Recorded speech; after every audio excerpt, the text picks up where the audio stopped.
Ranked for the first time this season after beating Cincinnati 34-23 this past weekend. Colorado now ranked 23 in the nation. They have 6 wins on the season.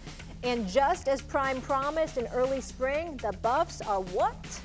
Bowl eligible. Stephen A., is Colorado the biggest storyline in college football? To me, it is. I've got primetime Deion Sanders as my coach of the year. Let's get that out the way right now. He was projected to finish 11th in the Big 12. 11th.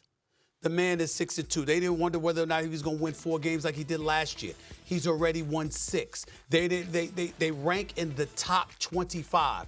And this brother, Travis Hunter, has re-entered the Heisman Trophy race. I'm looking at his numbers right now. 9 catches, 153 yards, 2 touchdowns on 9 targets, added 4 pass breakups, okay, and 2 tackles on defense, playing a total of 130 snaps. Yes, he is a leading candidate for the Heisman Trophy. Shedeur Sanders, even with hip injury and all, completed 25 of 30 passes for 323 yards and 2 touchdowns through the air. Listen, you can't say enough. Over the last 2 games, their running game was supposed to be a problem. Over the last 2 games, they've run the football for over 125 yards at least. I'm looking at what I'm seeing right now. The defense with new coordinator Rob Livingston, they've looked respectable. Right now at 6-2 in the top 25, bowl eligible. They've got games against Texas Tech. Looking at the schedule, Shannon. Texas Tech on the road, against Utah at home, at Kansas, and then the home finale against Oklahoma State.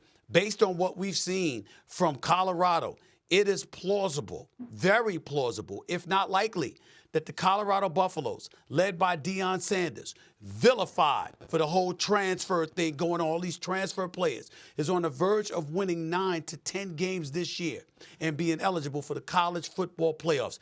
That is Coach of the Year resume right there. And right now, to me, they're the biggest story, without question, because of that man. I agree. I don't think there's a bigger story in college football, considering he took over a program that was 1-12, and 2 years later he have them bowl eligible. They're playing unbelievable football. We know Shedeur can throw the football. They just need him to give him a little time. And you see they're starting to be able to run the football a little better. They're doing a better job of stopping the run, putting pressure on the opposing team's quarterback. They're starting to look like a team. And this is what Coach Prime, this is what Time envisioned when he took the job over. He said, give me some time.